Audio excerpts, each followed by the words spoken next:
কুমিল্লার তিতাসে লালপুরে মসজিদের মুসল্লিদের চলাচলের সুবিধার্থে রাস্তা পাকা করাকে কেন্দ্র করে দুই পক্ষের মধ্যে সংঘর্ষের ঘটনা ঘটেছে। এতে গুরুতর জখমসহ একাধিক ব্যক্তি আহত হয়েছেন বলে অভিযোগ পাওয়া গেছে। ২১ আগস্ট শুক্রবার বিকেল ৩টার পর উপজেলার মজিদপুর ইউনিয়নের লালপুর গ্রামের মুন্সি সরকার বাড়ি জামে মসজিদের সামনে এই ঘটনা ঘটে। আহতদের প্রথমে তিতাস উপজেলা স্বাস্থ্য কমপ্লেক্সে চিকিৎসা দেওয়া হয়। পরই কয়েকজনকে উন্নত চিকিৎসার জন্য ঢাকায় নেওয়া হয়েছে বলে জানা গেছে। ২২ আগস্ট শনিবার গণমাধ্যমের কাছে সংঘর্ষের ঘটনার অভিযোগ করেন লালপুর গ্রামের দক্ষিণ আফ্রিকা প্রবাসী আবুল কালাম সরকার। মানে ডাবাই ফেলবে, তো আমি বলছি আপনারা তো পায়ে পাড়া দিয়ে ঝগড়া করতে আইছেন, এটা তো 10 জনের রাস্তা, এদিক দিয়ে মানুষ চলাফেরা করবো, এইটা নিয়ে তো এত কিছু নাই। তো এমন অবস্থায় ওনার যে ওয়াইফ, মানে আমার সম্পর্কে চাচি আম্মা হয়, উনি আমার কালারে দইরা ঘুষাচ্ছে। তো আমি আর এটা বেশি করি না, মহিলা মানুষ যেহেতু। তো ওনার ছেলে আবার একটু পরে আইসা বলতেছে এটা বন্ধ কর, না নাই তো তাদেরকে অবস্থা খারাপ করবো। তখন আমাকে একটা সে ধাক্কা দেয়। তো ধাক্কা দেওয়ার এক পর্যায়ে হাতাহাতি হয়ে যায়। হাতাহাতি হওয়ার পরে আমার মানে ভাগিনা, আমার ছোট ভাই আহত হয়। তারা ছিল আপনার উপজেলা স্বাস্থ্য কমপ্লেক্সে গতকাল ছিল। তো ব্লিডিং হচ্ছিল, বমিতে, মাথায় আঘাত, দুইজন। তো মাথা আর আমি হয়েছি, আমার এখানে যে বাড়ি দিছিল না, তো এখানে একটু ব্যথা আছে আর কি। তো আমারটা তেমন কিছু না, ভালো হয়ে গেছে। তো এক পর্যায়ে ওইখান থেকে বলতেছে যেহেতু বমি হচ্ছে, তাহলে ওদেরকে ঢাকা নিয়ে যান। তখন অ্যাম্বুলেন্স দিয়ে আমরা ঢাকা নিয়ে গেছি। ঢাকা নিয়ে যাওয়ার পরে সিটি স্ক্যান করলাম। সিটি স্ক্যানে বলতেছে যে না, মাথায় ব্রেনে কোনো সমস্যা, চোখে রক্ত জমছে আর ওই নাকের ভেঙে গেছে, যার কারণে ব্লিডিং হয়েছে, বমি হয়েছে।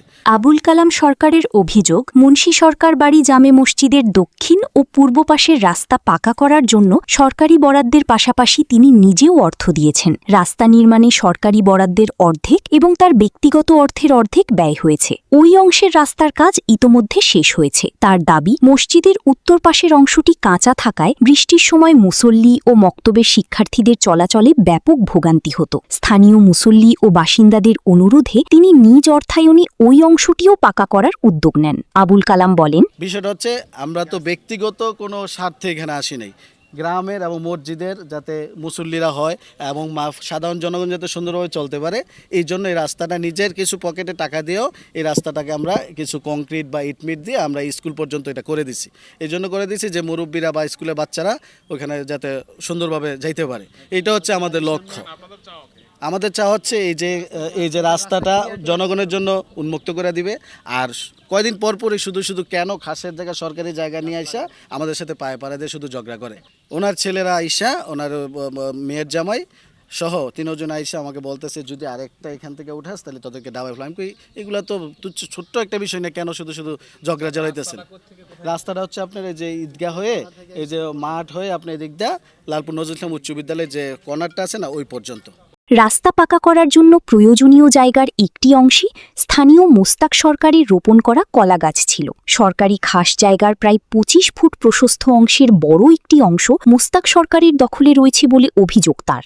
বিষয়টি নিয়ে আগে একাধিকবার কথা হলেও সমাধান হয়নি। শুক্রবার রাস্তা পাকা করার জন্য ইট বালু নিয়ে কাজ শুরু করতে গেলে রাস্তার জায়গায় থাকা পূর্বে থেকে কেটে রাখা কলাগাছের গোড়া সরানোর চেষ্টা করা হয়। এ সময় মোস্তাক সরকারের স্ত্রী প্রথমে বাকবিতণ্ডায় জড়ান। পরে তার 2 ছেলে ও অন্যরা সেখানে এসে সংঘর্ষে জড়িয়ে পড়েন বলে অভিযোগ করেন আবুল কালাম। এক পর্যায়ে মোস্তাক সরকারও ঘটনাস্থলে এসে উত্তেজনা সৃষ্টি করেন বলে তার অভিযোগ। এই ঘটনায় আবুল কালাম সরকার, তার ভাগিনা সাইদ সহ একাধিক ব্যক্তি আহত হয়েছেন বলে দাবি করা হয়েছে। গুরুতর জখম হওয়া সাইদের সঙ্গে কথা বললে সংঘর্ষের ঘটনার বিবরণ দেন তিনি। ইট আছে, আমি ছুড়াইতে গেছি, আমার এই ইট দিয়া মুরব্বী নানা হয় সম্পর্কে, আর ওনার ছেলে আমাকে করছে, ডিল দিছে, প্লাস হাউসে ঘুষিয়ে দিছে। এছাড়াও স্থানীয় প্রত্যক্ষদর্শীরা সংঘর্ষের ঘটনার সত্যতা তুলে ধরেন। আচ্ছা, এই জায়গায় যখন আমি বাজার থেকে আসলাম, ওই রাস্তা দিয়ে আসার পরে দিয়ে যে তারা তর্ক করতে আসছে একটা গাছের গোড়া নিয়ে, কলা গাছ, এটা আরো 2 মাস আগে কাটতে লাগছে, পচা একটা কলা গাছ নিয়ে এটা ঝরকা হয়েছে। পরে আমি বললাম চাচা বাসায় চলে আসেন, এটা নিয়ে ঝরকা করেন না। পরে তারপরে আমি থেকে ছুটাই দিয়েছি। ছুটাই দেওয়ার পরে তারা আবার দৌড় দেন থেকে নয় মারামারি করতেছে। পরে এদিকে যেমন দেখছিলাম যে মোস্তাক মিয়ার স্ত্রী আমার শাশি লাগে, ওর একটা হাত তার এই জায়গাটার ভিতরে ছিল। তখন আমি ওর হাতটা ছুটাইতে গেছি মতো নয়, আমার শাসায় আমার সাইডটা জুতাটা বাড়ি দিয়ে কইছে, কতটা আমি সাইডটা জুতার বাড়ি দিলাম, মনে রাখিস। আমগো জায়গাটা পড়ছে, আমরা অলরেডি জায়গা দিয়ে দিছি ইচ্ছা করে, সরকারি জায়গাটা রাস্তা আইব। এন্দা খোকন বেড়া দিছে, মজু বেড়া দিছে, সবাই রাস্তা দিছে আর আমি ওইয়া দেখছি এই জায়গাটা পুরাটা কাছে। তবে অভিযোগ অস্বীকার করে মোস্তাক সরকার বলেন তিনি হার্টের রোগী হওয়ায় ঘটনার সময় বাড়ির ভেতরে ছিলেন। চিৎকার চেঁচামেচি শুনে ঘটনাস্থলে গিয়ে সংঘর্ষ দেখতে পান। সরকারি জায়গা ছিল, আবার আমাদের জায়গা ছিল। আমি জানি না, আমি শুয়ে আছিলাম, আমি ওইখানে গেছিলেন পরে গেছি, যাওয়ার পরে তো ঘটনা চিনছেন না, তারপরে হাসপাতালে নিয়ে গেছে। এতে তার স্ত্রী ও 2 ছেলে আহত হয়েছেন বলে দাবি করেন তিনি। তার ভাষ্য, সরকারি জায়গায় রাস্তা নির্মাণের বিষয়টি সরকারি উদ্যোগেই হওয়া উচিত, কিন্তু ব্যক্তি উদ্যোগে রাস্তা নির্মাণের কথা বলে তার লাগানো কলা গাছ কেটে ফেলা হয়েছে।